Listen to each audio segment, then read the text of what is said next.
Testing. Good.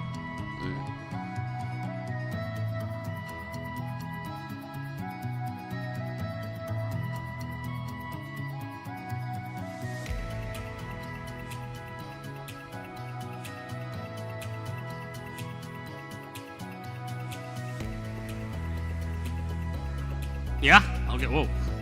It was off a second ago. Maybe those in the lobby heard that.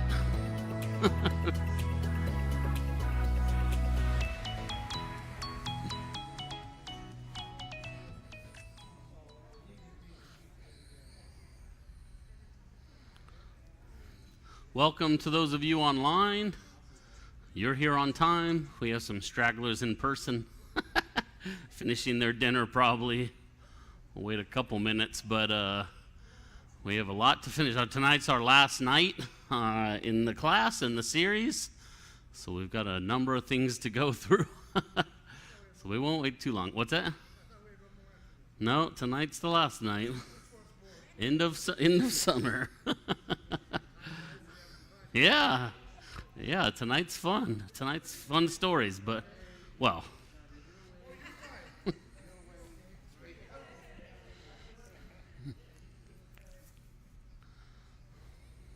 Jake.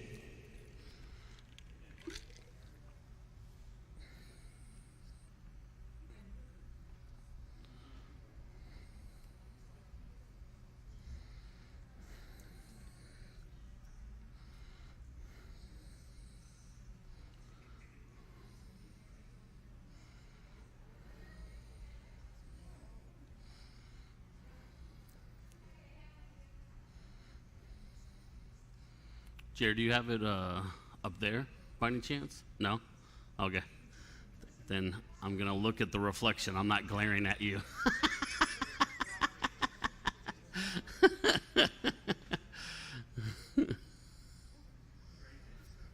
Yeah.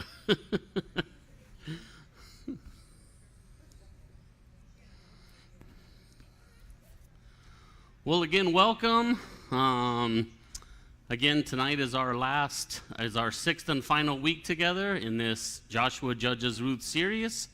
I sent out last week's slides a couple hours ago, so you should have had those. I'll send out tonight's slides to you, and then I'll send out weeks 1 through 3, those slides too, so because I know half of you didn't get them, and now we finally figured out how to get them to you. So you'll have them all to be able to go back and look at some of the stuff you might not have been able to see very well up on the screen, either screen. Maybe see it a little up close. I know there were other slides that some of you had asked to have, so you'll have all the ones that we've gone through when all is said and done. Tonight, I mentioned in the email I sent out, you may or may not have seen it, that we'll finish the story of Samson. We kind of left off just halfway through his story. You know, normally when we talk about the story of Samson, we just really talk about the story of Samson and Delilah. Well, that's where we're actually going to pick up his story tonight, but you saw last week, and we'll review in a couple minutes here, there was all kinds of stuff that happened in his life before he even met Delilah. So we'll finish Samson's story tonight. He is actually the last of the judges in the book of Judges, but we did skip over one guy named Jephthah, because we're going to kind of put his story with another story at the end of the book of Judges of the Levite and his concubine. So we'll kind of look at those two stories together also tonight. And then we'll finish talking about going through the book of Ruth and her story. I've kind of given you the little spiel for the last 6 weeks or so, or maybe longer if you saw the ad in the bulletin for starting a couple months back, that Ruth just might be one of the most important, if not the most important book in the Bible. We'll talk about why that could possibly be tonight. So yeah, we are in the book of Judges here. And again, these are stories of deliverers. That word, redeemer, rescuer, savior, that we use for judge there. So these stories of deliverers. Oh, that's not, those slides not, I got a darker background when I said them. They don't come. They're gonna blind your eyes a little tonight, I guess. The darker background I put behind them is not coming through for some reason. But remember, in our story of the book of Judges, we see over and over and over again this cycle in the book of Judges where the people become forgetful of all that God had done for them. They fall into sin. A foreign oppressor begins oppressing them. After a time, they call out to God to send a judge, a savior, a rescuer, a redeemer for them. God sends that person. Then there's a time of peace. And then what happens in the time of peace? People become forgetful. They become sinful. They fall under oppression. They call out to God. God sends a judge to redeem them, to rescue them, to save them. They become forgetful, and it all starts all over again. At the very end of last week, we mentioned that right in the middle of Samson's story, we get the note that he led Israel for 20 years. But what's missing from Samson's little bit at that part of the story is a time of peace. So we're going to see that Samson kind of, throughout the time he leads Israel, kind of rampages through towns and cities and the Philistine cities and towns and just kind of wreaks havoc. There's a lot of remaining violence that happens in his life. And so that little bit is missing from Samson's story, a time of peace, and we're going to see that tonight. So again, we talked last week about how we have an appetite in our society for superhero movies, not just now with all these recent superhero movies, but going way back. People love the superhero movies. Even when the original Cecil B. DeMille movie, Samson and Delilah, came out in 1949, it was by far like double any other movie that entire year. So people love these kind of stories of Samson wrestling with this lion and then later walking back by the lion carcass and scooping the honey out and eating it and then giving some to his parents and not telling them where he got it from. Just all kinds of craziness in Samson's life. It was very much a superhero movie. I mentioned these last week that there was a comic book on Samson. There was a Hanna-Barbera cartoon on Samson. The same people that put out, Yogi Bear and like all those things did a series on Samson. This again is where he's from. This is the Sorek Valley. Looking out in the upper right corner there is an industrial park I mentioned last week called the Zora Industrial Park. That preserves the name Zora, where Samson is from, a little town up on that hillside. And this is the Sorek Valley. Looking down, that is the valley that we talked about, that he sent the foxes down, tied their tails together, lit them on fire, sent the foxes down, completely wiping out their crops, their agriculture. So the same cruelty that we saw in the Gideon story, the people oppressing the Israelites in the Gideon story that was seen as so cruel, what they were doing, coming at harvest time, stamping down all the crops so that the Israelites would not have any food. Samson does the exact same thing. So it tells us a little bit about the kind of person he is. So Samson marries this woman. He goes down to a city at the end of the Sorek Valley called Timnah, sees this woman, likes her, tells his parents, hey, I want her, get her for me. They object, say, why don't you marry a nice Jewish girl? Why don't you marry a nice Israelite girl? Even if she's not from our tribe, at least she'll be Israelite. He says, no, I want her. Then he gives that riddle, out of the eater something to eat, out of the strong something sweet, and makes that bet with them. If you can solve the riddle, then I'll give you all these expensive linens and garments. If you can't solve it, you got to give me the linens and garments. It's an unfair riddle from the start. We talked about how this is a riddle that makes sense. What smells better than it tastes? A nose. It could be the opposite. What tastes better than it smells? A tongue. That's a riddle that makes sense. You can solve it. You can figure it out. The riddle Samson gives is unfair from the start. It's unsolvable. But his wife comes to him, his brand new wife, and says, why are you not telling me the answer? You're putting me in a terrible position. They say they're going to burn me and my father's household to death if they have to pay off this bet to you. Please tell me. Finally, he relents and tells her the answer. What is stronger than the lion? What is sweeter than honey? He gets very upset. Instead of living up to the bet that he made and paying it off, he goes down and wipes out a bunch of Philistines and kills them and takes their linen garments. So the same people group that he's just married into, the ones that he's deceiving with this unsolvable riddle, he goes and kills a bunch of them, takes their linen garments, and goes and gives it to the Philistines. He leaves very upset, leaves his new wife there. His new father-in-law, the father of his new bride, assumes that he doesn't want her anymore and gives her off to one of the groomsmen. So when he comes back and discovers this is when he sends the foxes with their tails on fire to destroy all their crops, sending them down this valley. And so the Philistines, follow through on what they told her. They burn her and her father's household to death. And then Samson with this very strange, I merely did to them what they did to me, which doesn't make any sense at all. That they did nothing of the sort to him. But this tells you the kind of person that Samson is. Well, they started it when they, didn't start it. Takes a donkey's jawbone and slaughters a whole bunch of them. We talked about this last week, that he sings this song of victory. And Samson is very much an anti-Moses. Whereas we were always seeing how the author of Joshua was comparing Joshua to Moses in a positive light. This is how Joshua is like Moses. This is how our new leader is like the old leader. The author of the story of Samson in Judges does the opposite. They're always showing us how Samson is the opposite of Moses. So when Moses has this song of victory celebrating that it was God's victory, Samson sings a song of victory about himself. Look what I did with this donkey's jawbone. I struck down all these Philistines. Then when he gets thirsty, when Moses brought forth the water for the Israelite people as he led them, he named the place of that miracle after God. When Samson gets water after he's thirsty, he names the place after himself. So again, this very selfish, self-indulgent part of Samson that we see from the start of his story here.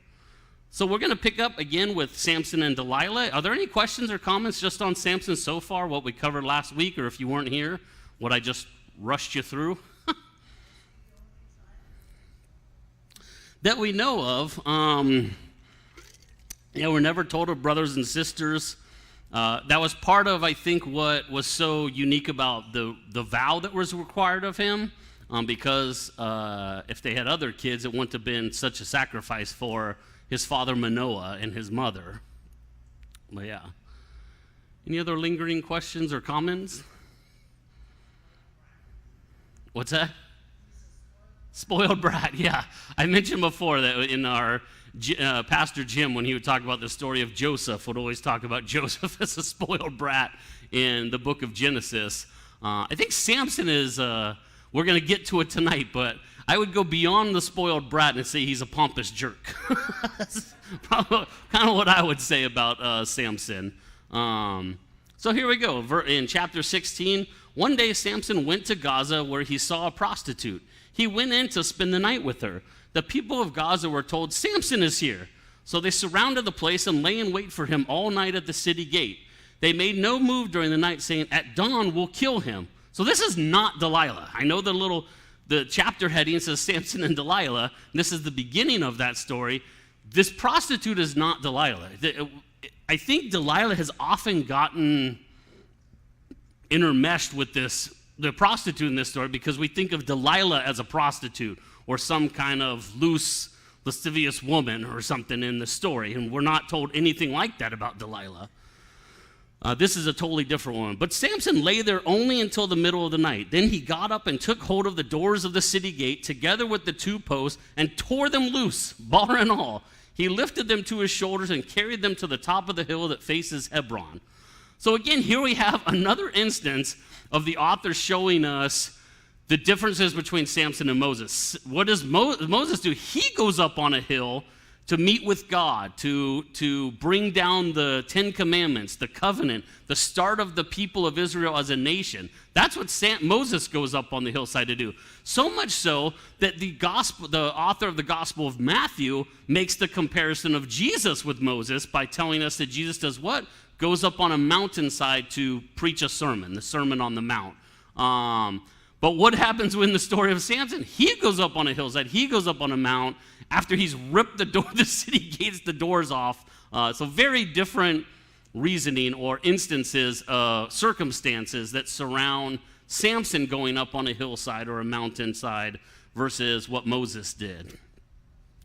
Now, sometime later, he fell in love with a woman in the valley of Sorek whose name was Delilah. The rulers of the Philistines went to her and said, "See if you can lure him into showing you the secret of his great strength and how we can overpower him, so that we may tie him up and subdue him. Each one of us will give you 1,100 shekels of silver." So Delilah said to Samson, "Tell me the secret of your great strength and how you can be tied up and subdued." I just love Delilah's approach here. That's why I got this cartoon up here. I love you to death. What's the secret? What's the best way to kill you? Because her approach is extremely direct here. Now, a couple things to know about Delilah. She is not married, but she seems to be of considerable standing in the community or some kind of wealth in the community. Tells us a little bit about who she is, probably why she's so bold in this statement.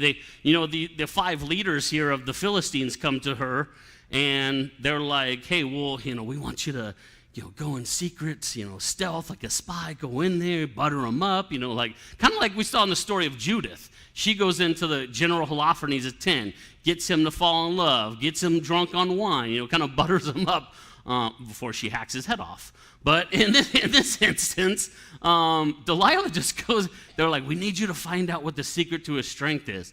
And so first thing she does, she just walks up and says, "What's the secret to your strength? How can we tie you up and subdue you?" Now, a note about the money. Each one of us will give you 1,100 shekels of silver.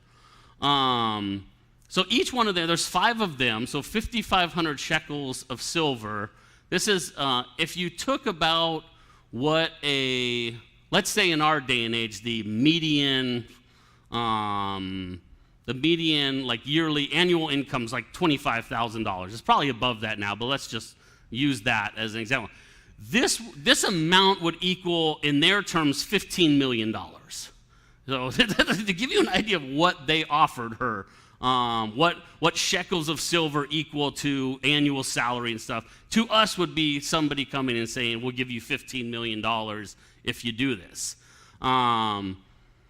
So Delilah, with her bold approach, just asks him simply, "Well, what's your secret?" Now, I put this picture in it because it's very much not the picture we get of Samson and Delilah. This little fairy tale walking hand in hand beside the river here.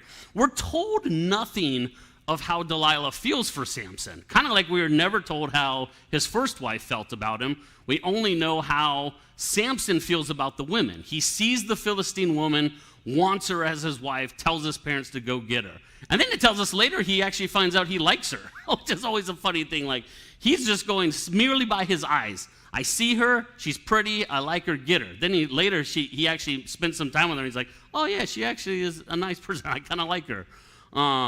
With Delilah, it says he fell in love with a woman in the Sorek Valley named Delilah. But we're not told anything about how she feels.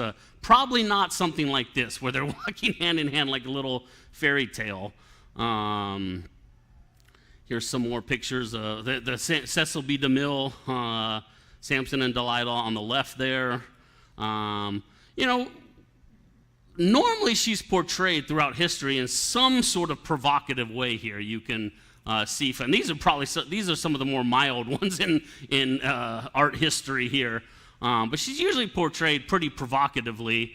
Again, I think because she's often associated or confused with that prostitute that Samson visits, but also because of her, she is, using her wiles, I guess, to get Samson to give up his weakness. So there's some sort of deception there.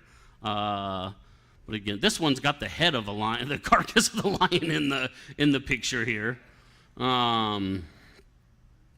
Oh, here's a couple little cartoons there. Again, Samson probably should have known that something was amiss when she just comes straight out and asks him what the secret to his strength is. She doesn't even just ask him, what's the secret to your strength? Like, that would be an obvious, curious question. Like, oh, you're so strong. What's your secret? But she actually phrases it as, what's the secret to your strength? And how can you be subdued? And that's why that other cartoon, like, hey, I love you. What's the best way to kill you? And this one, like, in hindsight, he probably should have realized what was happening here. So a few different times. So he kind of starts playing this game with Delilah. Oh, if you tie me up with these bowstrings, or if you do this or do that, then I'll become super weak, as weak as any other man. And so she goes and tells the rulers of the Philistines. And what happens? Of course, they come in. They think that they do what she tells them. And of course, that's not the secret to his strength. So he just breaks out of them and beats them all up. Now, again, this goes back to the Samson as the anti-Moses, because Moses, when he encounters, last summer we looked at the story of Balaam and the talking donkey, the very odd story from the book of Numbers. 4 times Balaam comes and tries to persuade or trick Moses. And 4 times Moses rejects that. Now we have here 4 times that Delilah comes to Samson and is trying to trick him or get him to give the secret to his weakness. Finally, on the 4th time, he gives up what that weakness actually is. So in this version here, you can see she's beginning to cut his hair there.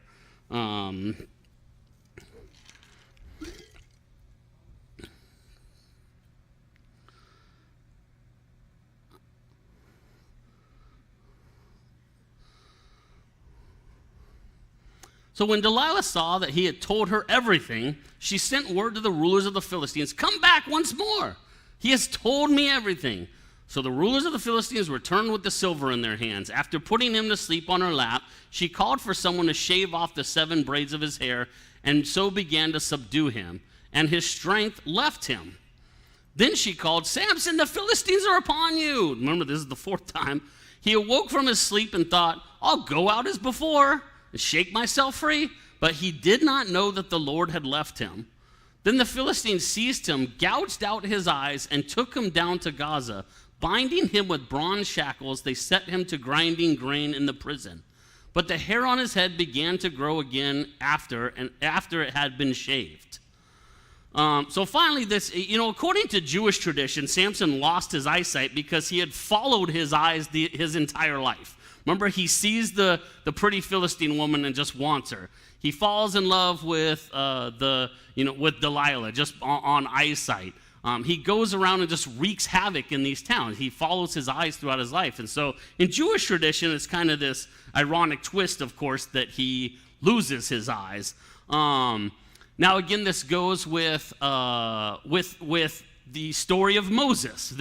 Samson is the anti-Moses. At the end of Moses' life, we're told that Moses' eyes were not dimmed. He's old in age. But, our eyesight starts to go as we get older. But we're told that Moses' eyes are not dimmed. So contrast that here with Samson in this story of not only his eyes aren't dim, they're gouged out in our story here. So there's a Bible translation. It's a book called "God is Disappointed in You." It's supposed to be tongue-in-cheek. It's racy and a little vulgar in some parts, but it is a very funny retelling or translation of the Bible. It's very much a summary. It's not a word-for-word translation by any means. But if you can look that up and look through it if you want. But here's what it says about Samson. Samson fought the Philistines, but not really as a freedom fighter. He was more like a 17-year-old in a Letterman's jacket challenging the Philistines to a fight in the parking lot of a Burger King. So I've got up on here from the movie Back to the Future, Biff Tannen, the bully throughout those movies, because that's how I see Samson for the most part here. And again, I said it earlier, like Samson is pretty much a pompous jerk throughout his life. So we get to Samson spends some time in imprisonment amongst the Philistines. Finally, they kind of trot him out, and they're celebrating one of their own gods, a Philistine god. They bring him out, and it says, Samson prayed to the Lord, Sovereign Lord, remember me. Please, God, strengthen me just once more, and let me with one blow get revenge on the Philistines for my 2 eyes. Then Samson reached toward the 2 central pillars on which the temple stood. Bracing himself against them, his right hand on one and his left hand on the other, Samson said, let me die with the Philistines. Then he pushed with all his might, and down came the temple on the rulers and all the people in it. Thus he killed many more when he died than while he lived. There's another portrayal of that. And again, this is, I think, part of the appeal of Samson's story, especially when you are telling it to kids or conveying it to kids. You know, this idea of him standing between these pillars and pushing them down, and it all comes toppling down. You know, makes for a good story here. And certainly the author of Judges thought it was a good story to include as well. Okay, we're going to watch one of those videos like we have for some of our other judges. This is on Samson, so it's kind of a summary of his story, and then I'll kind of wrap him up before we move on to the last part we're going to look at for the book of Judges.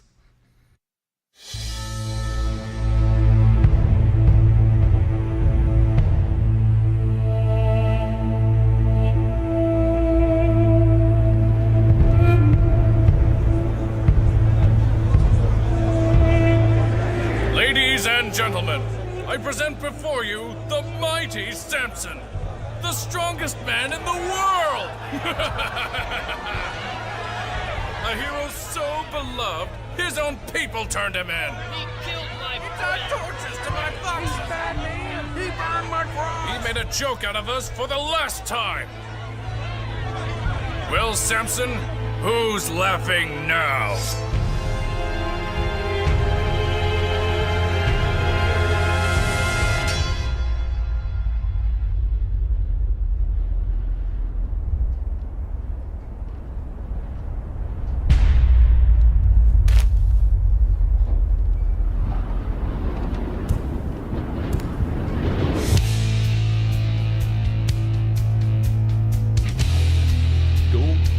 It's just the donkey's jawbone.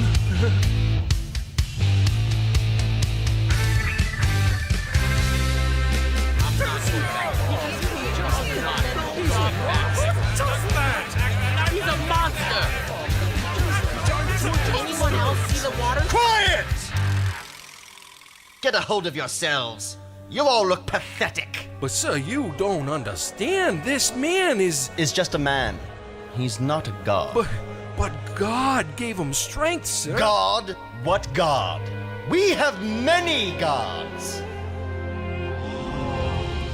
This is why we rule this land and all of the Israelites.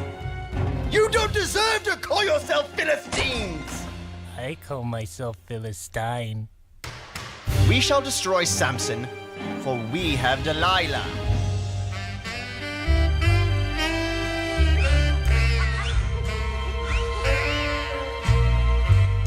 It will cost you. If you give us Samson, money will never be a problem for you again. His God might have given him strength to serve his people, but he squandered it time and again to chase women, Philistine women. This will be his undoing.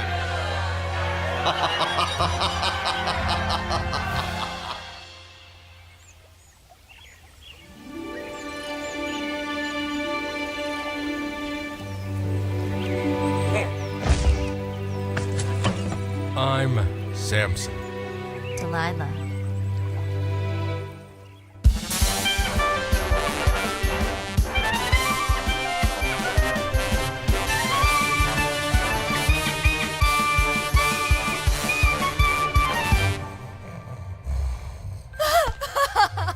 What? I've asked you over and over again, but you keep lying to me. Where does your strength come from? You know, if you don't trust me, just say it and we're done. If I tell you, he just let me sleep. Okay, the secret to my power is in my hair. Seriously? Yes, now just let me sleep.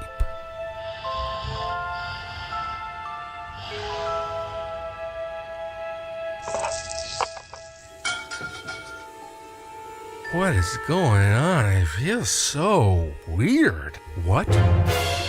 No, no, no! Well, actually, it looks kind of nice. But no! My powers! Delilah. I'm sorry.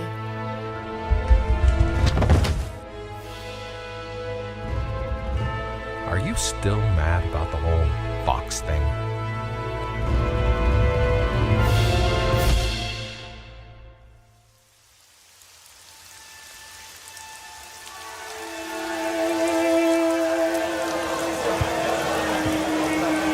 Sons of Israel! Look at this oaf! The mighty Samson. He'll be the last of your pathetic judges, warlords who relied on brute strength and followed their own desires for power, accomplishing nothing for your people. I come before you. Please give me back my strength so I can have my revenge and die with the Philistines. Fighting? How is that judging?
So it's Samson and Delilah. You know, we see many women in the biblical narratives use deception, and a lot of them are commended for it. Think about Isaac's wife Rebekah. Think about Tamar deceiving Judah. Tamar deceives Judah, and the sons she gives birth to eventually leads to King David. Jael, who we looked at a couple weeks ago, deceives Sisera when he comes to her tent, and she is called most righteous among women. So, you know, what do we do with Delilah in her deception here? Certainly if the Philistines were telling the story of Samson and Delilah, Samson is definitely the villain and Delilah's the hero. You know, in their story, she would be a national. We're never told she's actually Philistine herself. But certainly from their perspective, what she did for them would be heroic. You know, we don't know if she knew the story of, maybe they told her the stories of all that Samson had done and the horrific things he had done to his first wife, getting her and her father's household burned to death. Maybe that's part of her motivation. We don't really know. But certainly in our story, she's normally cast as the villain. You know, we tell a story about a hero. Normally we want a villain in the story as well. So Delilah kind of becomes the natural villain. And we often emphasize her betrayal of him. Certainly she deceived him. Certainly she betrayed him. And we emphasize that. But that leaves out Samson's own responsibility in it. It's his immorality. It's his selfishness that partly leads to his downfall. And the downfall seemingly of the Israelite people, because Samson was sent to rescue them, to deliver them from the Philistines. If now he's going to be captured because of his own immorality and his own selfishness and his eyes leading him wherever they take him, if that's going to lead to his capture and his imprisonment by the Philistine people, how does that allow him to deliver the Israelite people from the oppression from them? It's not. So Samson has some choices. I mean, he can call out to God to save his life. At this point, his eyes have been gouged out. He could call out to God to save his life. He could simply just take his own life. He could commit suicide just right off the bat. And or he could just let himself languish in imprisonment. He's been captured. He could just languish for the rest of his life in imprisonment, die in a Philistine, jail. All those things would make it so he does not fulfill his calling. He would not fulfill his calling to deliver the Israelite people from the oppression of the Philistines if he does any of those things. So basically, he takes a fourth option. He chooses how he's going to die. He probably knows at this point that even if he gets out of jail, the lack of his eyesight, the fact that his eyes have been gouged out, even though he's regained his strength, will mean that he is not fit to lead the Israelite people anymore, and would be unfit to lead them in a military capacity that they need him to free them from oppression. So he knows that this is kind of it for him. So he asks for this last bit of strength, brings these pillars down, and even though his life ends tragically here, his last moments, he's able to actually fulfill his destiny. We're told from the very beginning of his story, at the beginning of chapter 13, that he was called so that he could strike the first blow against the power of the Philistines and free the Israelites from it. So here, at the end of his life, he overcomes. He rises above his own immorality. He rises above his own selfishness and is willing to give his life so that his people, the Israelites, can be free from this oppression, and that he can fulfill the calling that was on his life from before his mother even found out about him, that he would strike the first blow against the Philistine people and deliver the Israelites from oppression. So, a couple summers ago, we had that Summer of Heroes, sermon series and stuff here, and we included Samson in that, and probably from so much of you've heard about his life last week and tonight, you're probably thinking, we should have left that dude out of that sermon series. I don't know what happened, but we see at the end of his life here, again, that he rises above that. And again, this is one of those stories in Judges that should give all of us hope. Not all of us can be Deborah, who is held up in the book of Judges as kind of the ultimate example of a judge, a redeemer, a rescuer, a savior in all that she did. The rest of the judges we see are probably much more like the person we see in the mirror, falling short, selfish, immoral at times, and yet God had a purpose for Samson's life, and he rose to meet that in the end, just like God has purposes for all of our lives, and we can rise to meet those as well. Are there any questions or comments on Samson's life? Or his story? Okay. So then we backtrack in the book of Judges. This actually takes place before the story of Samson. So we're going back, and again, Samson's actually the last story of a judge we get in the book of Judges. But we are backtracking here to a man named Jephthah, and he is one of the major judges as well in the story, in the book of Judges. And we start his story off, of course, with the cycle in the book of Judges. Again, the Israelites did evil in the eyes of the Lord. They served the Baals and the Ashereths and the gods of Aram, the gods of Sidon, the gods of Moab, the gods of the Ammonites, and the god of the Philistines. And because the Israelites forsook the Lord and no longer served him, he became angry with them. He sold them into the hands of the Philistines and the Ammonites, who that year shattered and crushed them. For 18 years they oppressed all the Israelites on the east side of the Jordan in Gilead, the land of the Amorites. The Ammonites also crossed the Jordan to fight against Judah, Benjamin, and Ephraim. Israel was in great distress. Then the Israelites cried out to the Lord, "We have sinned against you, forsaking our God and serving the Baals."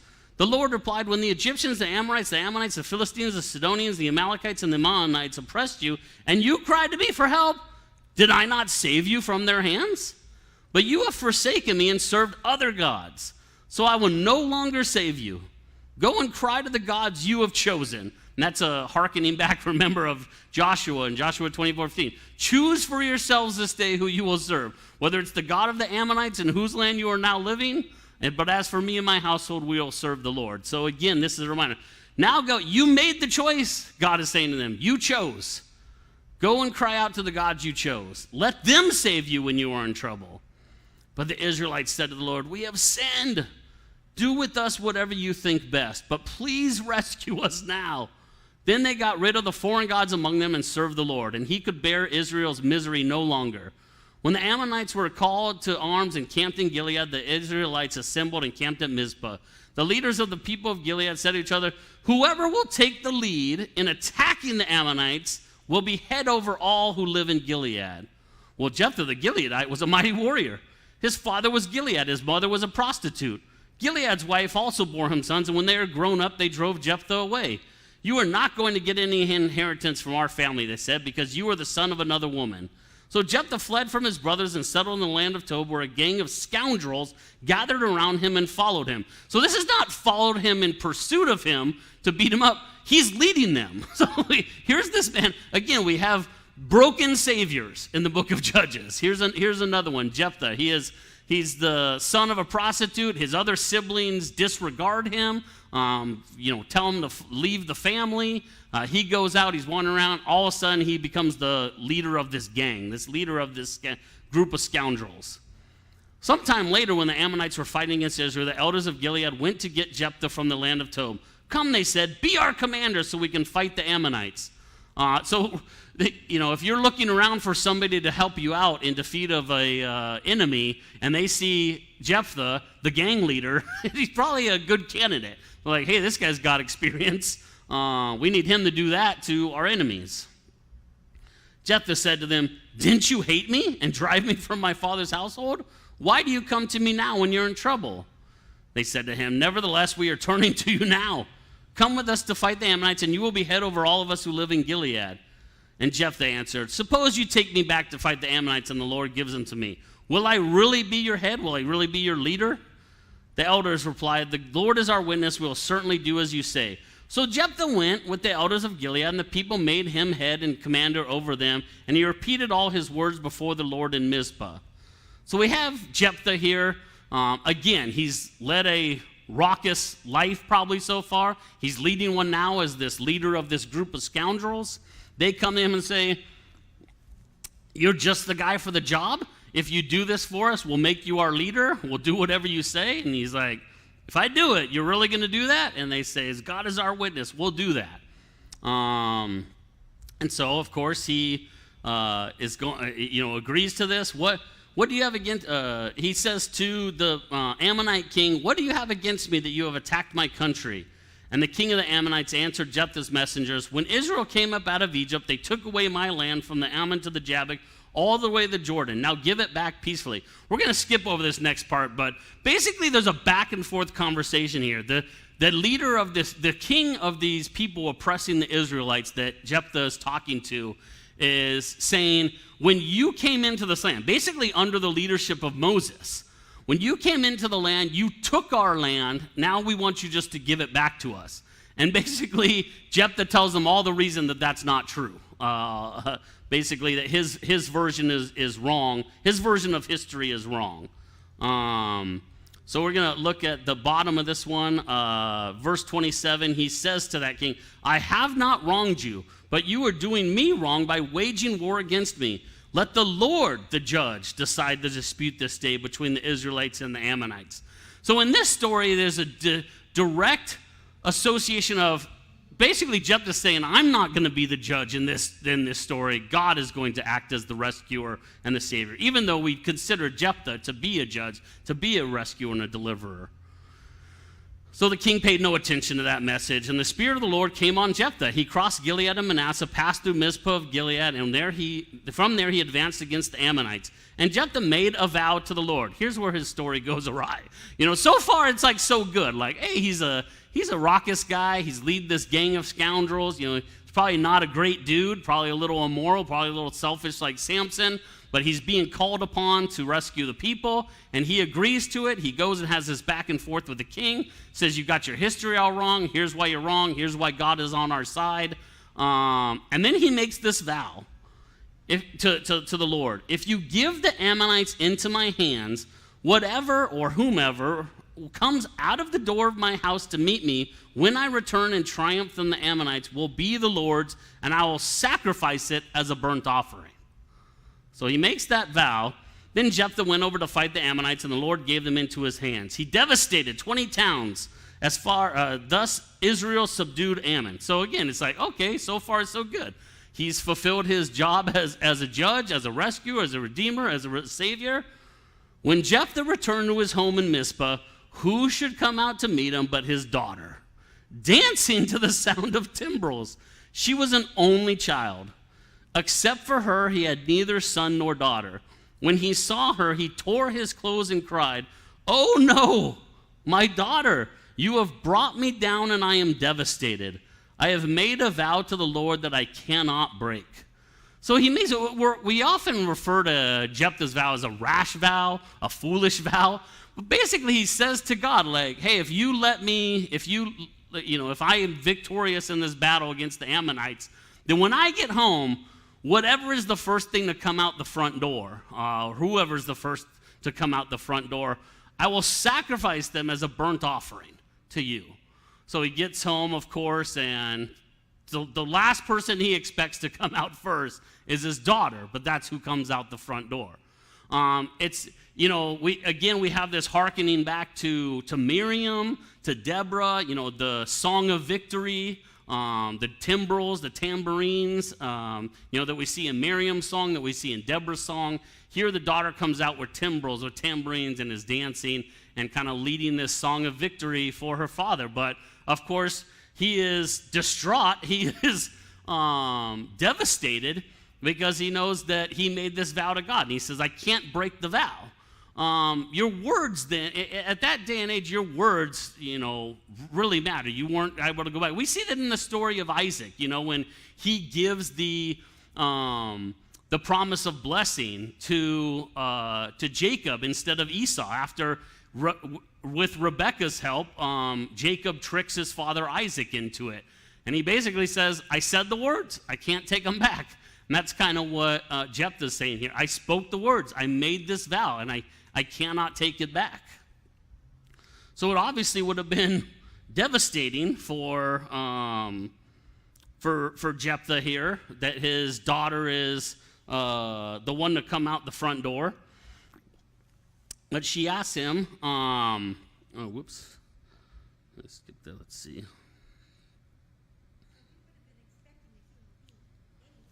That's a great question. The question is, would he have been expecting a human being? Because in the NIV, it translates it as whatever. So some people have said, oh, maybe he's expecting an animal to come out the front door or something that he could sacrifice and offer as a burnt offering. But in Hebrew, it actually uses a word that's more like whoever or whomever. So the question would be, wouldn't he be expecting a human to come out the front door? But who he's expecting to come out the front door is probably like a servant, maidservant, manservant, something like that, to where they're basically expendable to him. And he is assuming that he's probably assuming it's going to be a person, but it's somebody that he's fine with killing as a sacrifice and offering as a burnt offering.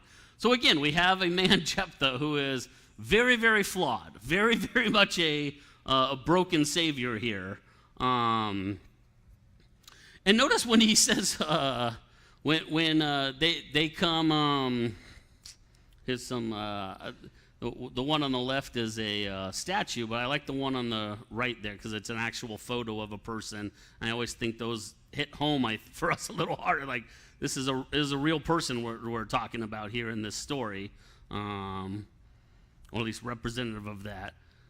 So notice though that when the first thing he says is, "Oh no, my daughter, you have brought me down and I am devastated." He basically blames her, that she's the one that comes out the front door, like passes the buck, like it's not his fault, like, "What have you done to me that you're going to make me do this?"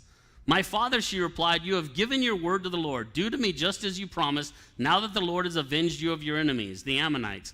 But grant me this one request," she said. "Give me 2 months to roam the hills and weep with my friends, because I will never marry."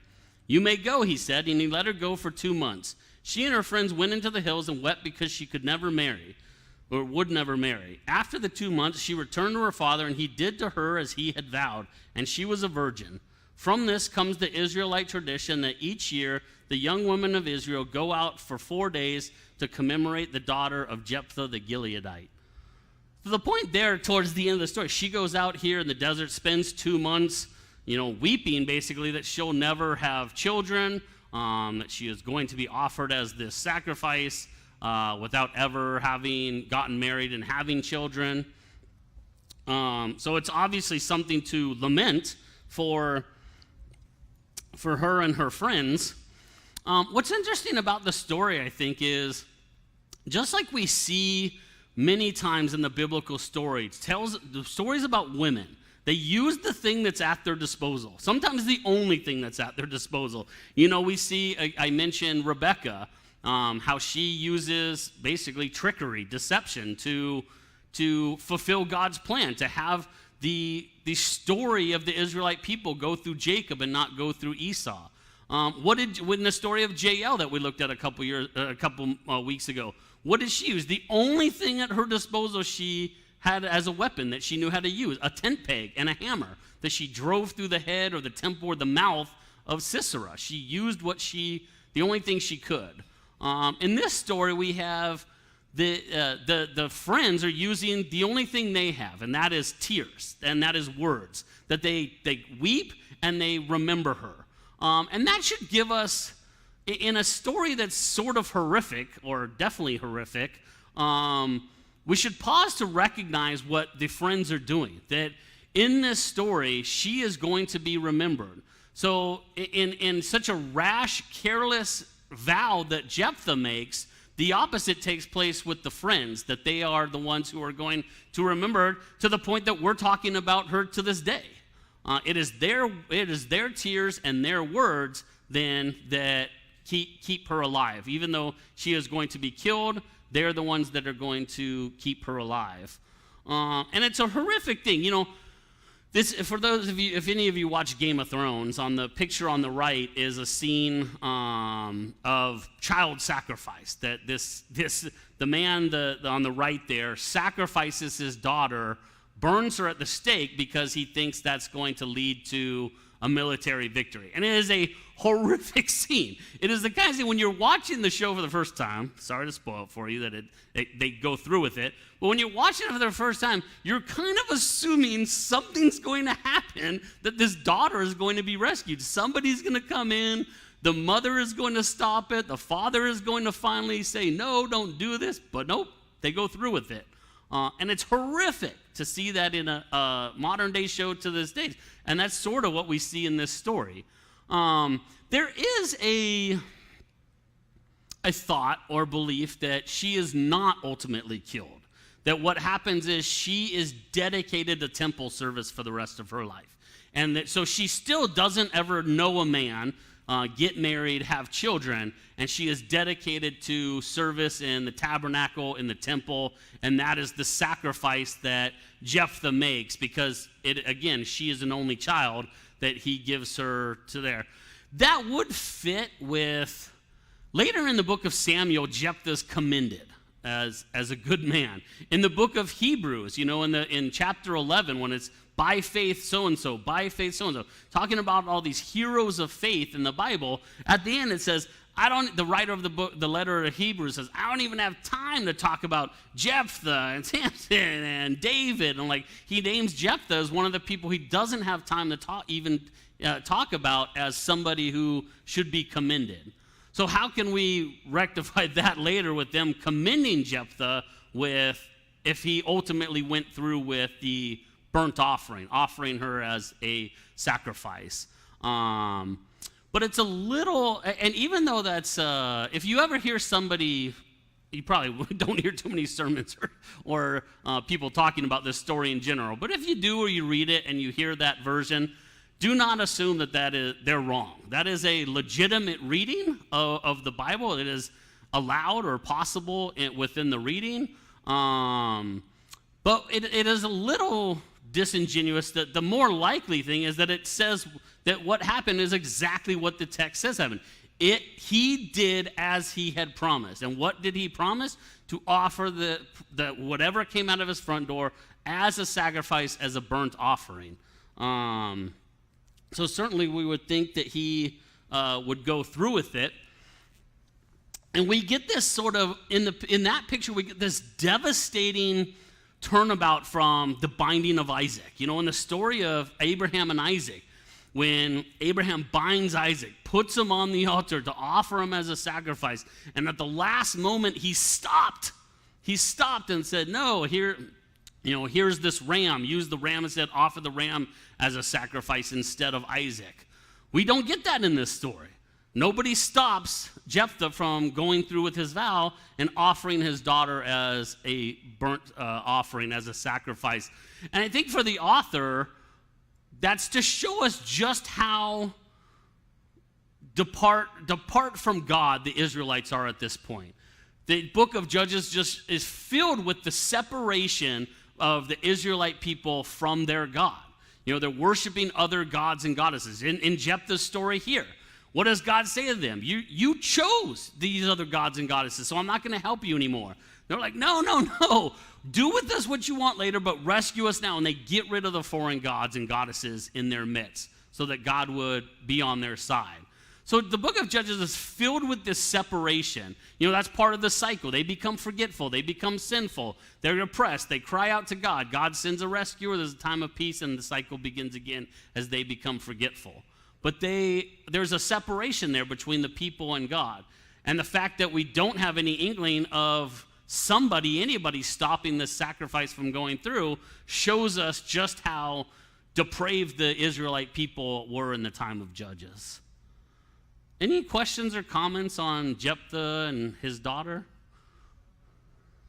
What's that? Yeah, you know, it's the point was you shall not murder. It's do I have? You know what? Keep that in mind. I'm going to come back to it. I think I got slides on it. Yeah, we'll get to. I have some slides on just your thought right there. Thou shalt not murder. At the end of Jephthah's story, Jephthah led Israel 6 years, and Jephthah of Gilead died, and he was buried in a town in Gilead. Then we have some minor judges. These three, Ibzan, Elon, Ebdon. We're not going to go through their stories. You can see them right there on the screen. They're a sentence or two each. So, of course, they're some of the three of the 6 minor prophets. So that's the last of our judges, our redeemers, our rescuers, our saviors in the book of Judges. After Jephthah's story comes the story of Samson, which we've already done. We're going to end the book of Judges by talking about a Levite and his concubine. You can see your bad guy concubine there. In those days, Israel had no king. Now, a Levite who lived in a remote area in the hill country of Ephraim took a concubine from Bethlehem in Judah, but she was unfaithful to him. So that's not a great translation in our English. We take that automatically to mean that she cheated on him, that she was an unfaithful wife. But it probably means more like we see that she goes back and lives at her father's household. She's called a concubine here. A concubine was somebody who was sort of a secondary wife. You didn't really have full wife status. You know, even think about like Jacob, who marries Leah and Rachel, but he also has their 2 maidservants as concubines. Now, they give birth to 2 sons each, and those 4 sons are part of the 12 tribes of Israel, but their concubines are considered kind of secondary status. Really, a concubine is a wife that really is only there to have children. She doesn't come with like a dowry. There's no honor there in like marrying them or something like that. So we don't know, this Levite might already be married, but his wife is barren. So now he's got this concubine that he is going to basically use to have children. She goes, for some reason, she left him and went back to her parents' home in Bethlehem in Judah. After she had been there 4 months, her husband went to her to persuade her to return. He had with him his servant and 2 donkeys. She took him to her parents' home, and when her father saw him, he gladly welcomed him. He goes inside. The father-in-law wants him to stay. Eventually he says, no, I have to leave. We don't have time to go through all the details of the story here, but they're going down to a place called Jebus, which is modern-day Jerusalem. That city will be called Jerusalem. He says, we can't stay here because these aren't our people. So they go to a place called Gibeah where Benjamites live, people that are part of the nation of Israel. So they go down to Gibeon. That evening, an old man from the hill country of Ephraim who was living in Gibeah, where the Benjamites were, came in from his work in the fields. When he looked and saw the traveler, the Levite, in the city square, the old man asked, where are you going? Where did you come from? The Levite answered, we are on our way from Bethlehem to a remote area in the hill country of Ephraim where I live.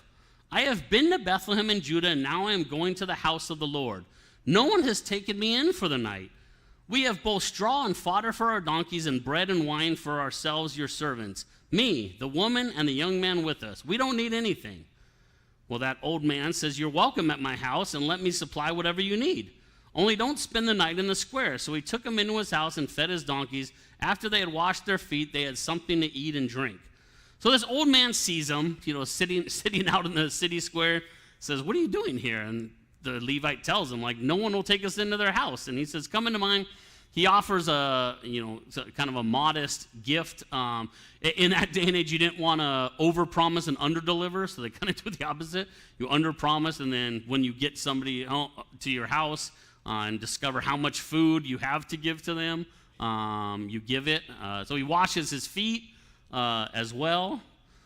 While they were enjoying themselves, some of the wicked men of the city, remember these are Benjamites, these are Israelites, surrounded the house. Pounding on the door, they shouted to the old man who owned the house, bring out the man who came to your house so we can have sex with him. The owner of the house went outside and said to them, no, my friends, don't be so vile. Since this man is my guest, don't do this outrageous thing. Look, here is my virgin daughter and his concubine. I will bring them out to you now, and you can use them and do to them whatever you wish. But as for this man, don't do such an outrageous thing. So, again, this is one of those things in the Bible that I'd mentioned before. It's like, we just want to rip this page out of our Bible and pretend that this story is not in there. I'd mentioned before there's a Bible scholar named Phyllis Tribal, and she wrote a book called Texts of Terror, and this is one of the stories that she considers a text of terror in the Bible. It's a terrible thing that is happening here. Now, if you remember, if you were here 2 summers ago, you might remember this story might sound familiar because it happened with Lot in the city of Sodom. When Lot goes to the city of Sodom, they're in a household, and the men of the town come and say, send Lot out so we can have sex with him. And the person who is hosting him says, no, don't do this horrible thing.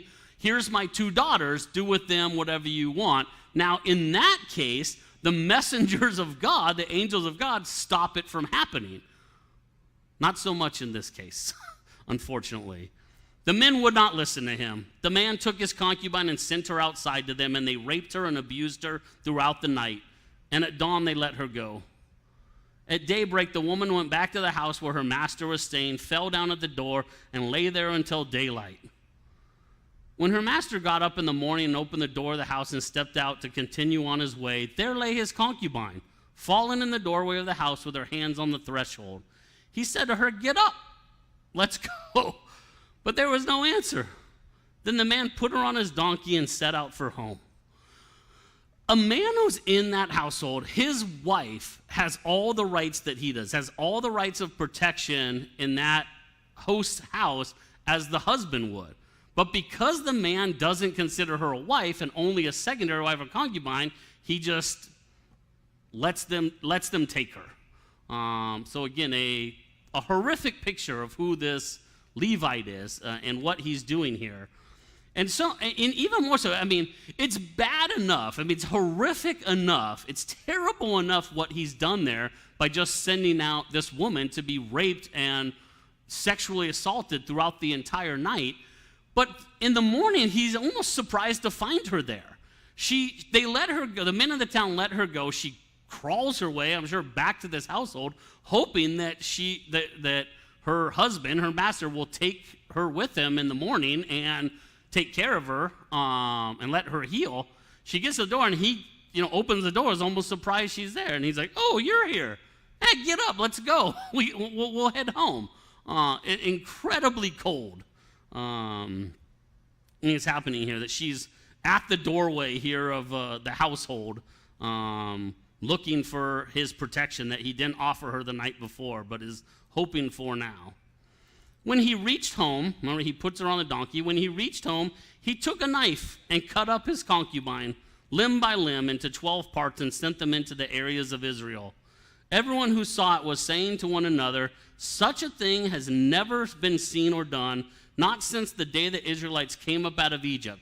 Just imagine, we must do something, so speak up." So here's some portrayals in art history here of what's happening. So certainly he sees her there, but we are to presume that she's either dead at the doorway or dies on the way home. She's not alive when he cuts her up, but he gets her home, cuts her into 12 pieces, sends it throughout the 12 tribes of Israel. Here's the portrayal from the Awkward Moments Children's Bible that we've talked about before. So 12, you may recognize the number, 12 tribes of Israel. So what's happening is the Levite is upset, finally, that something has happened to this woman. But really it's more about that the Benjamites who lived in the town of Gibeah, who came to the door and said, "Send the Levite out so we can have sex with them," and they send out this woman instead. He's upset that they've disrespected his property, basically, in this woman. So he cuts her into 12 pieces, sends each of those pieces throughout the tribes of Israel, basically one piece to each tribe, to say to them, "Look what the Benjamites did to my concubine, to my wife," and basically is rallying them, like, "Come fight with me against the Benjamites." And indeed it works. They send the rest of the book of Judges, real quick, is basically the 12 tribes coming and fighting against the Benjamites. So what happens is they slaughter almost the entire tribe of Benjamin, men, women, and children. Only a few hundred Benjamites escape, but then all the rest of the tribes realize, well, God doesn't want us to wipe out an entire tribe of Israel. They're part of the nation of Israel. But nobody wants to give their daughters to marry these Benjamites who have done this horrible thing, this horrific thing. So then they go and they basically, there's one tribe that didn't send anybody to come fight against the Benjamites when they got the piece of the concubine. So they make that tribe give their daughters to marry the Benjamites, but there's still not enough of them. So they go and they kidnap a bunch of women from where the tabernacle was at Shiloh so that these 600 Benjamites would all have a wife and the tribe of Benjamin would continue. So the Levite and the concubine story continues in a horrific way. It's just atrocity after atrocity in this story. And the book of Judges ends like this: "In those days there was no king, and everybody did what was right in their own eyes." It's probably a good summation of the book of Judges there. That's what, there was no king, so everybody did what was right in their own eyes. And it tells us of the depravity of the people of Israel throughout this time, during this time of the Judges, and just how separated they were from God and what God wanted for them and what God had called them to, what Moses in his farewell address, what Joshua in his farewell address had begged them for. Look after God's commandments, stick to God's commandments, stick to his laws.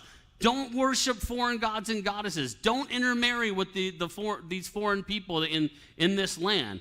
And of course we see that they do all these things. Joshua begs them, don't choose the foreign gods, choose God. You've got to choose for yourselves this day. God has chosen us all along. It's time for you to choose God, and we see them not do that.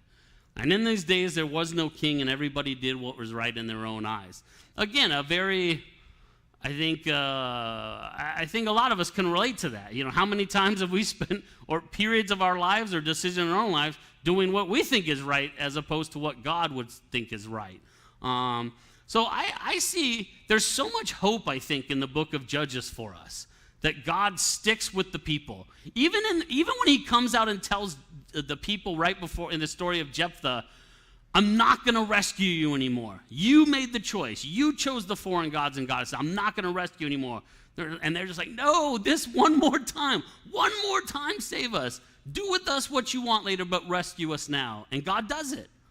And we should be thankful for that, because how many times in our lives, one more time, God, one more time, forgive me, one more time, rescue me from the situation I put myself in.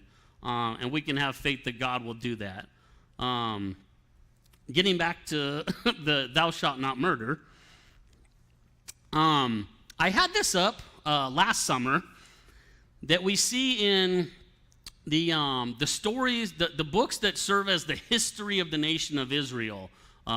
These books here: Genesis, Exodus, Leviticus, Numbers, Deuteronomy, Joshua, Judges, Samuel, and Kings. In the Hebrew Bible, Samuel and Kings are one book. It's not like 1st and 2nd Samuel, 1st and 2nd Kings like we have in our Christian Bible. They're just one book. So Samuel and Kings there. And the author, the editor, the author seem to lay it out that you see over time that the people of Israel break all these commandments. In Exodus, we see both apostasy and idolatry. The covenant is given in Genesis, so we have the apostasy and idolatry in Exodus. In Leviticus, we get a story of blasphemy. In Numbers, we get a story of breaking the Sabbath. In Deuteronomy, we get the lack of honor for father and mother. In Joshua, remember our old friend here that stole the stuff from Jericho, and then it made them lose the battle against Ai. So we see stealing in the book of Joshua. And then, of course, in the book of Judges, what do we see, and what does it match up with? But the commandment, thou shalt not murder. And we have the story of the Levite and his concubine here in the midst of the story. So here's that kind of filled out then. In Samuel, we get a story of adultery. In Kings, we get a story of false witness. This all leads up to the destruction of Israel. So it's this pattern of, you can see how throughout the history, the books of the history of Israel, one by one, they break the commandments all along, and it finally ends up in their ultimate destruction and downfall with the destruction of Israel first, and then Judah in 586 BC. So certainly we would see, the book of Judges here. In those days, Israel had no king, and everyone did what was right in their own eyes. And the person put, you can kind of see behind it civil war, which is what happened when the Israelites all came and destroyed the Benjamites. Violence, sexual abuse, you see all those things. And of course, you probably can't read at the bottom it says corruption of the people of Israel. That's kind of what I was talking about their depravity, their separation from God. The little banner that's being put up is very disturbing. It says very disturbing, which obviously we can see from many of the stories we've looked at the last couple weeks in Judges. They are very disturbing. But you probably can't read below that. It says, and that's the point. Because again, going back, these are broken saviors. These are broken people that God is using to fulfill his plans for his people. And again, that should give us a message of hope in our own lives. And I think that we get that too when we see what happens next. We're going to close with the story of Ruth here. Hopefully in the next 16 minutes we can go through it. Jeremy, we are going to do the video since I don't have time to go through the whole story one by one. We'll watch the video as a summary. In the Hebrew Bible, so basically what we call the Old Testament is the Hebrew Bible. In their version, the books are in a different order sometimes than ours. In the Hebrew Bible, the book of Samuel comes immediately after Judges, which means the story of Hannah that begins the book of Samuel comes immediately after the story of the Levite and his concubine. For us, in the Christian Bible, the story of Ruth comes immediately after the story of the Levite and his concubine and the book of Judges. In both those instances, it's a story of hope. It's a story of righteousness and hope for all of us. So I think it's a nice edit there that the order that the books of the Bible are in, that we have this horrific text of terror story with the Levite and his concubine. And if you keep reading, you either get the story of Hannah or you get the story of Ruth. And that's where we're going to look at here. This is, I think, a 7-minute video or something. It is a video. It's not like the Fractured Fairy Tales versions we've been watching of the Judges. This is by a group called the Bible Project. Probably a lot of you know their videos on YouTube. They do a really excellent job of giving brief summaries of all the books of the Bible and the stories. They kind of animate it.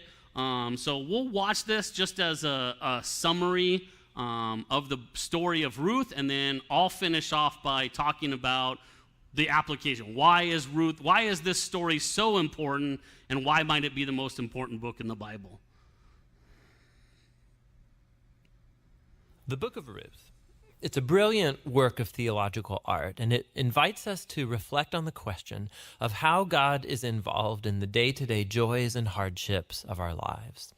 There are 3 main characters in the book: Naomi, the widow, Ruth, the Moabite, and Boaz, the Israelite farmer. And their story is told in 4 chapters that are beautifully designed. Let's just dive in and see how this all unfolds. Chapter 1 opens with this line: "In the days when the judges ruled." And it reminds us of the very dark and difficult days from the book of Judges. And here we meet an Israelite family in Bethlehem, struggling to survive through a famine. And so in search of food, they move on to the land of Moab, Israel's ancient enemy. And there the father of the family dies, and the sons marry 2 Moabite women, Ruth and Orpah. And then the sons, they die too. And so they leave only Naomi and these new daughters-in-law. And so Naomi, she has no reason to stay anymore. And so she tells her new daughters-in-law that she's moving back home. And Naomi, she knows that the life of an unmarried foreign widow in Israel is going to be very hard. And so she compels the women to stay behind. Orpah agrees, but Ruth does not. She shows remarkable loyalty to Naomi, and she says, "Wherever you go, I'm going to go. Your people will become my people, and your God will become my God." And so the 2 of them return to Israel together. And the chapter concludes with Naomi changing her name to Mara, which means bitter in Hebrew, and she laments her tragic fate. Chapter 2 begins with Naomi and Ruth discussing where they're going to find food.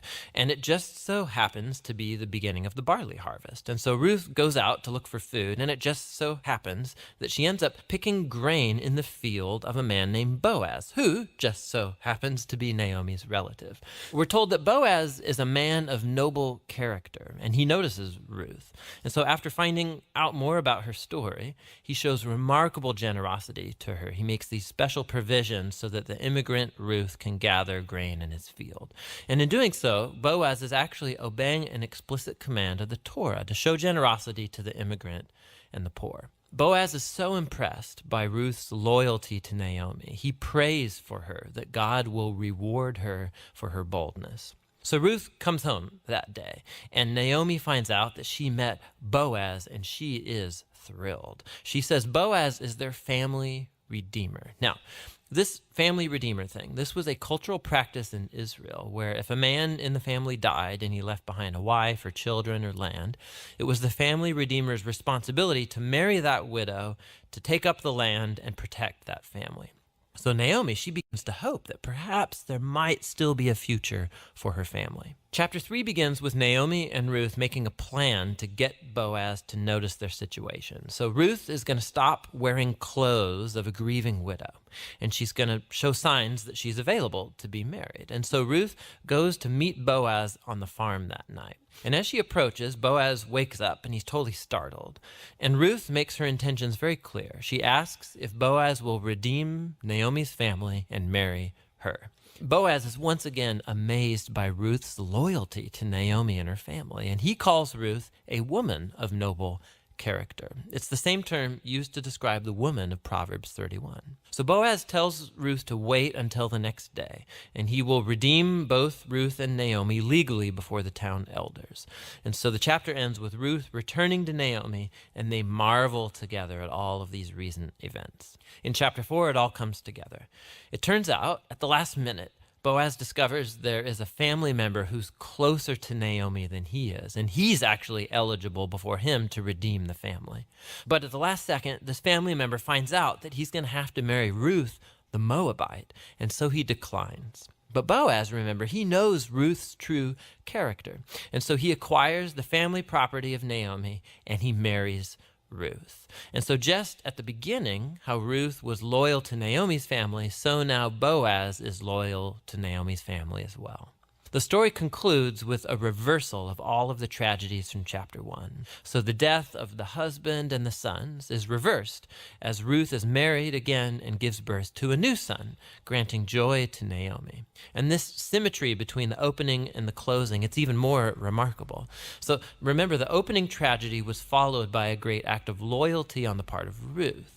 And that is now matched by Boaz's act of loyalty that leads to the family's final restoration. And this symmetry, it highlights the design of the internal chapters as well. So each of the chapters begins with Naomi and Ruth making a plan for their future, and that's followed by a providential meeting between Ruth and Boaz, and each chapter concludes with Naomi and Ruth rejoicing at what's taken place. This story is beautifully designed, and that design actually connects with a really interesting feature of the story, and that's how little God is mentioned. Right? The characters talk about God a few times, but the narrator actually never once mentions God doing anything directly in the story, and that's its brilliance. Because God's providence is at work behind every scene of this story, weaving together the circumstances and choices of all these characters. So Naomi, her tragedy leads her to think that God is punishing her, but actually the whole story is about God's mission to restore her and her family. And he's doing so through Ruth, through her boldness and loyalty, which brings healing to Naomi's life, but not without Boaz, who's a no-nonsense farmer who's full of generosity and loyalty. And so God uses his integrity combined with Ruth's boldness to save Naomi and her family. And so this story brilliantly explores the interplay of God's purposes and will with human decision and will. God weaves together the faithful obedience of his people to bring about his redemptive purposes in the world. And that leads to the real end of the story. The book of Ruth concludes with a genealogy, showing how Boaz and Ruth's son, Oved, was the grandfather of King David, from whom came the lineage of the Messiah. And so all of a sudden, these seemingly mundane, ordinary events in this story are woven into God's grand story of redemption for the whole world. And so the book of Ruth invites us to consider how God might be at work in the very ordinary, mundane details of our lives as well. And that's what the book of Ruth is all about. The book of Ruth. So in our last few minutes, I want to talk about a little bit more. He said that's what the book of Ruth is all about, but I've got a couple other thoughts here that obviously here, I think Orpah sometimes, and again, I mentioned before, like that's Oprah Winfrey. Her name comes from Orpah in this story. Orpah kind of gets a bad rap that, because we hold Ruth in such high esteem, we think Orpah just pieced out, like, right away, like, hey, you can go back to your people. She's like, cool, and then just left. But we see tears. If you read through the book of Ruth, you see that there are tears there. And from Orpah's perspective, she's probably doing what she thinks is best for Naomi. She is not going to be a burden at this woman that she loves. So she does go back to her own people. And this is the beginning of, the book of Ruth serves as sort of a summary so far of the history of the people of Israel. And it's looking towards what the people of Israel, God's people, are going to be and become. And the reason I say that is because we see exile and return. At the very beginning of the story of Ruth, it says that they leave the promised land. They leave Israel because of a famine. Well, we've seen that numerous times before. We've seen exile and return. We see Abraham leave his own land and come to the promised land.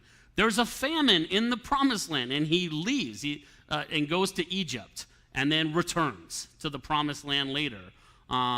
We see in the story of Jacob and Joseph, the spoiled brat, that in that instance, they leave the promised land. They're exiled from the promised land, and they return to the promised land later under the leadership of Moses and Joshua. So the story at the beginning of Ruth is that they leave the promised land. Again, in this instance, due to a famine. They leave the promised land. Orpah returns to her people. Ruth chooses to return to a people who are not her people.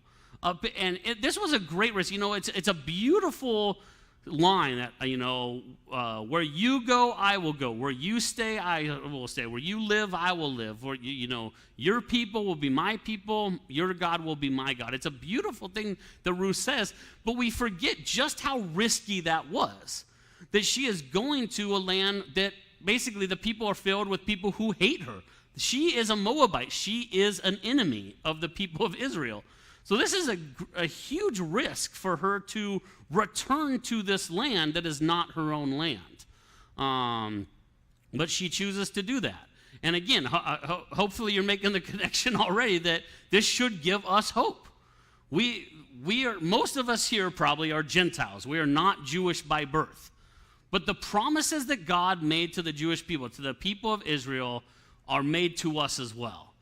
The promised land was not Ruth's land, but it becomes her land. She chooses to return to it, just as we can choose to return to God in our own lives here. You can read that while I take a sip of water. So she goes with her mother-in-law. She returns. Certain Naomi is returning to the promised land, returning to the land that is rightfully hers. And that is part of the story of Ruth, that there is land there that belonged to her husband Elimelech.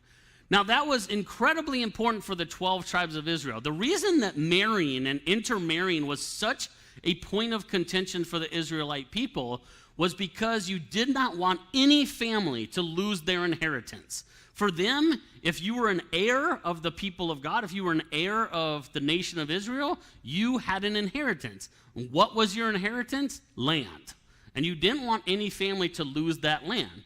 Thus, when we get back to Bethlehem, Naomi and Ruth, Orpah leaves, and Naomi and Ruth return. They come back to Bethlehem, and chapter 2 is really kind of a short-term survival for Ruth and Naomi. Naomi tells Ruth to go glean in the field. Gleaning was when you had crops and you were harvesting, you purposefully left some of that food out on the outskirts of your field so that those who were poor and less fortunate, widows, orphans, could come and have food to eat. So Ruth is gleaning from the field. She is picking up that food. This is a short-term survival method. Chapter 3 is the long-term survival method where Naomi says to Ruth, go and talk to Boaz and let's get you a husband. So Boaz, she meets Boaz. Boaz recognizes and admires her loyalty to Naomi. Tells his field hands, hey, leave extra food for Ruth here to take to Naomi.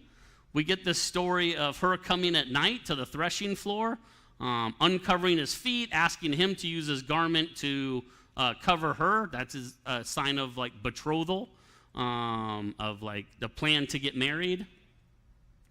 Let's get that. There's your dirty, stinky feet that she uncovers.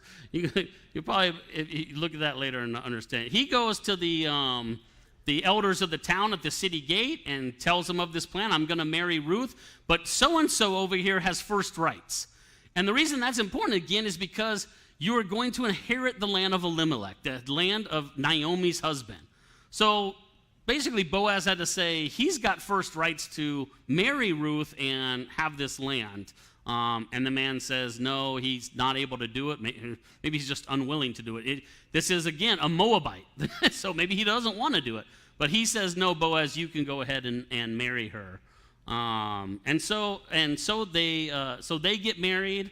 Remember we talked about in this Dormition Abbey in Jerusalem, the women that were surrounding Jesus above the Mary, the mother of Jesus, where she fell asleep or died. And Ruth was one of those important women there. So you have this story of land and inheritance, exile and return, all throughout from the time the promise is given to Abraham, that your people will be as numerous as the stars in the skies and the sand on the beach. I will lead you into the promised land, a land flowing with milk and honey, an abundant land. That promise was given to Abraham. We see over and over again the people in this exile and return, leaving the land, coming back to the land, leaving the land, coming back to their rightful inheritance that God had deemed for them.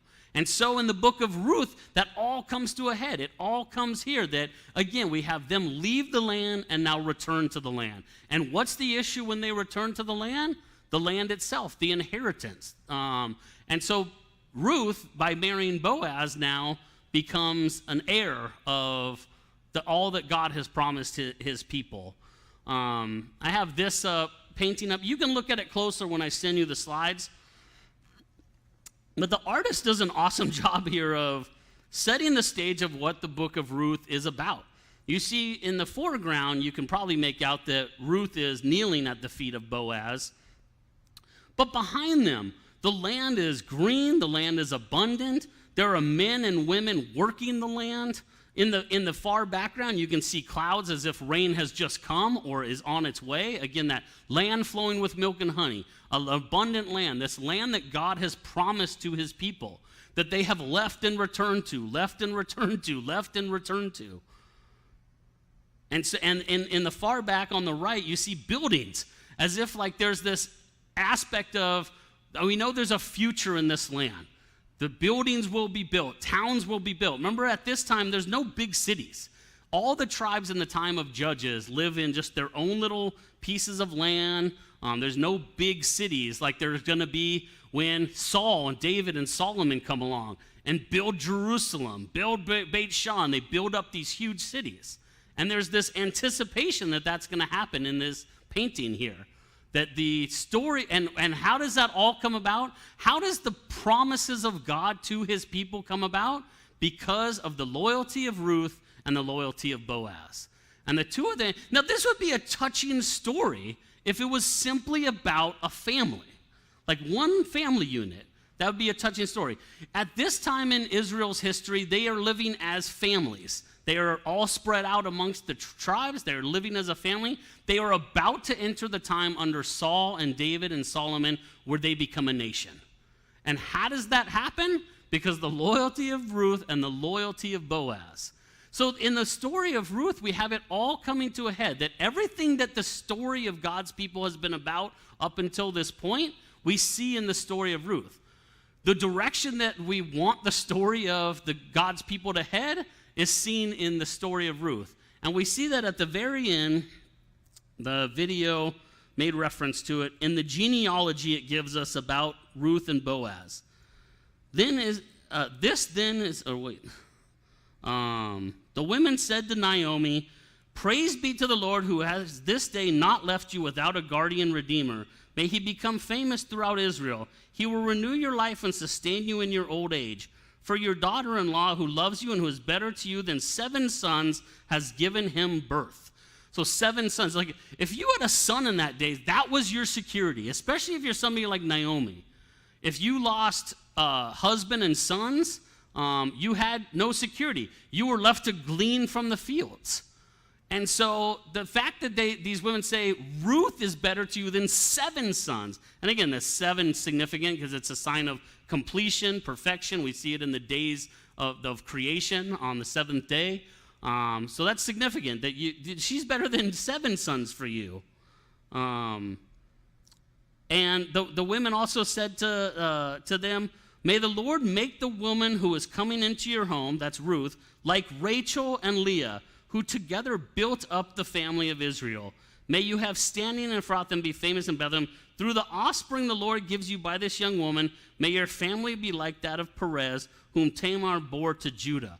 So the women they name there, Rachel and Leah, those are women that led to the entire nation of Israel. coming from them. And then this other woman that's named Tamar. We've talked about her a few times. 2 summers ago in Genesis. Tonight I mentioned her as somebody who deceived Judah, but gave birth to a son who led to King David.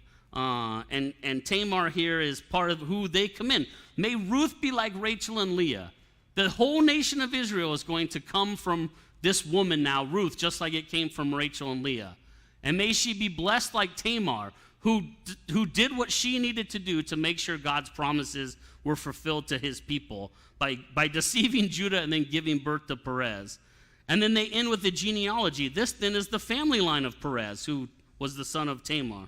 Perez was the father of Hezron, Hezron the father of Ram, Ram the father of Amminadab, Amminadab the father of Nahshon, Nahshon the father of Salmon, Salmon the father of Boaz, Boaz the father of Obed, Obed the father of Jesse, and Jesse the father of David.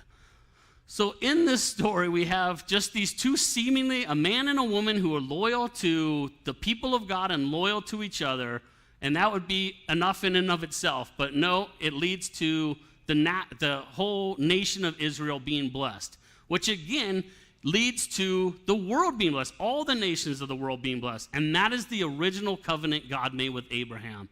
I'm going to bless you so that the entire world will be blessed through you. The family line was almost entirely wiped out in this story. If you're reading this as a Jewish or Israelite reader or listener, it's kind of a shocking ending. Like, oh my gosh, David almost was never born. But because of Ruth's commitment to Naomi and then Boaz's commitment to Ruth, we get David. And then, of course, we have in the Gospel of Matthew, as we close our time together, the genealogy again that names David, who leads to the Messiah, Jesus. We're a few minutes over, so I'll stick around if you've got questions or comments. You can always respond to the emails I sent out if you've got more questions or comments, and I'll reply back to you. I just quickly want to thank Jeremy and Christopher sometimes for helping out with all the tech side. I know sometimes it was stressful, getting videos downloaded, getting slides up, getting microphones working and stuff, so I appreciate him. And I really appreciate all of you. I know it was a lot to have these last 6 weeks, and as we talked about in week 1, we wrestle with Scripture, just like Jacob wrestled with God and the messenger of God. You know, we come and we wrestle with Scripture, and sometimes it's not fun to wrestle with it. Some of the stories like we saw tonight are not fun to wrestle with, but we wrestle with them to better understand the message that God is trying to tell us. So, Joshua, Judges, and Ruth, thank you so much for being here and being a part the last 6 weeks.